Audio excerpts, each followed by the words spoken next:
This is nasty. Tonight, Most Haunted visits the heart of England and a castle consumed with its ghostly past. Oh, what was that? Shut up!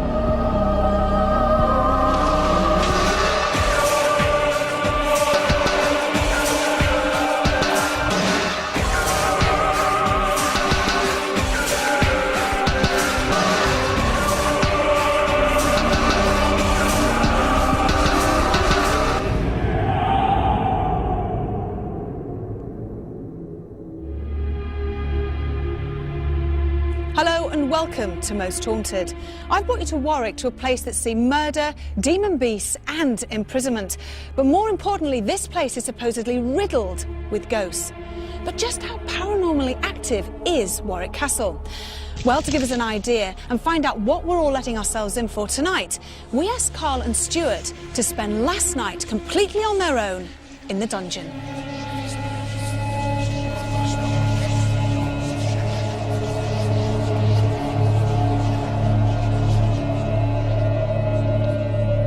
Are you here?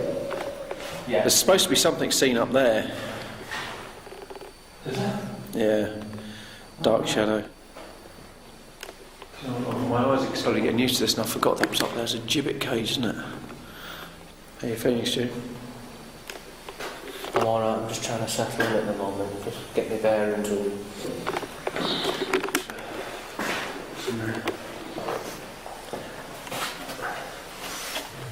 There's a pit under here.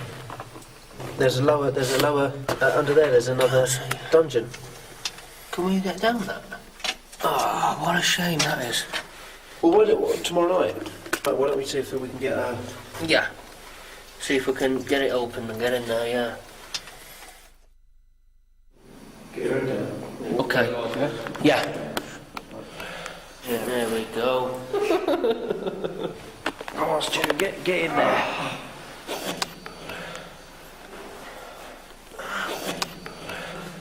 Anyway, Stu, I'm not going to kiss you goodnight, but good night.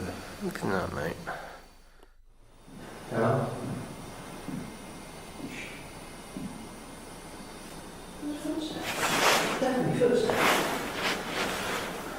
Anyone there? It sounded like there was footsteps on that concrete staircase. No.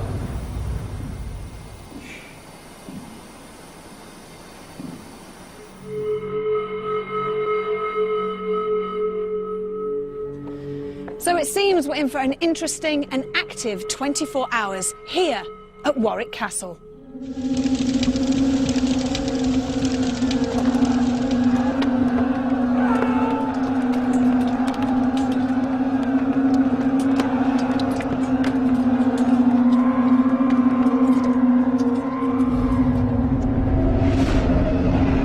AD 914 saw this site's first fort, a wooden construction that eventually made way for stone in 1260. And the addition of further halls and towers throughout the Tudor, Jacobean and Victorian eras has produced the castle that greets so many visitors today. Numerous noblemen have lived here, but while some passed in tranquil circumstances, others suffered a less than peaceful demise. Bigotry and betrayal lie behind more than one tale, and it's based on these events that staff and visitors believe spectres to still stroll these grand but ghostly floors. The Kingmaker attraction is housed in the oldest part of the castle and is said to be the most haunted. With dark shadows, strange feelings and ghostly footsteps, this truly is a frightening place to be. But it's the specific hauntings that scare me the most. The screams of a woman and the cries of a baby are often heard echoing throughout this lower chamber. They're thought to belong to a mother and a baby that are supposedly buried behind a wall. Many people have seen the horrific apparition of a severed body right here by the fireplace.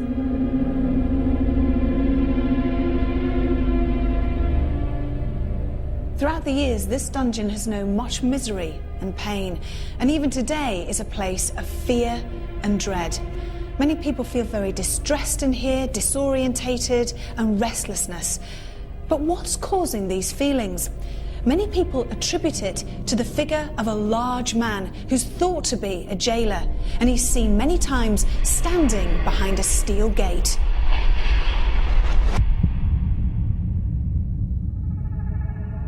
One very interesting story concerning Daisy, Countess of Warwick.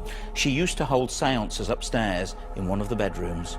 On one occasion she reported that after the Ouija board that she used, all of her guests were so terrified that they never came back to the castle again.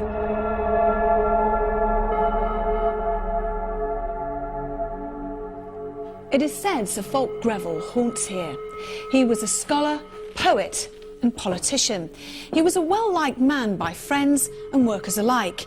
But when he discovered he was only to acquire £20 from his master's will, Fulk's manservant Haywood was filled with rage and decided to plan a grisly revenge.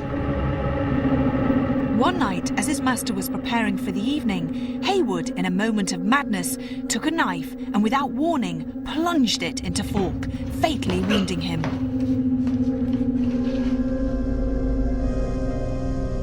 However, eaten up by guilt, he stabbed and killed himself some days later.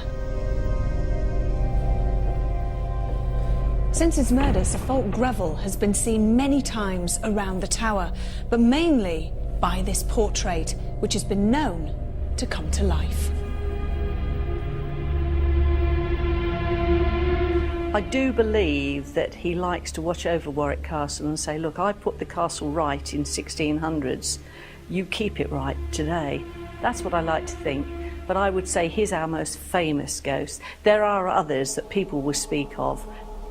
There is a story of a newspaper reporter who is quite a cynic who stopped in the ghost tower, in the Watergate Tower. We call it the ghost tower, but it's the Watergate. And he was quite cynical, and the following morning when they let him out, he had bruises on his arms where a hand had grabbed him. And we actually had a doctor examine it, and he definitely said it was finger marks.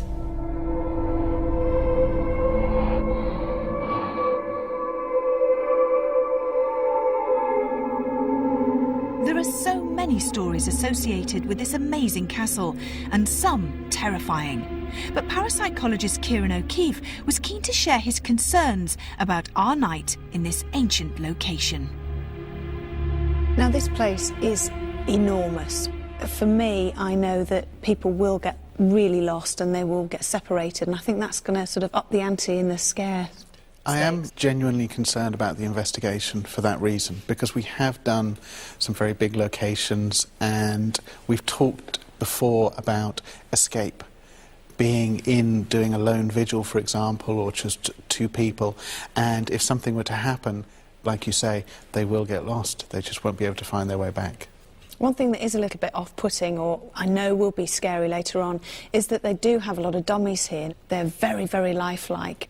We're going to have a lot of people doing double takes and thinking that they've seen a ghost, thinking that they've seen somebody standing there. So it's going to be paramount that we have video evidence. We need that objective backup where we've got the film to actually show hopefully an apparition. Now, what about experiments here at Warwick Castle? Because there's been particular areas, for instance the dungeon, where many people have felt uneasy, distressed, dizziness, you know, the classic sort of cases that we've worked on.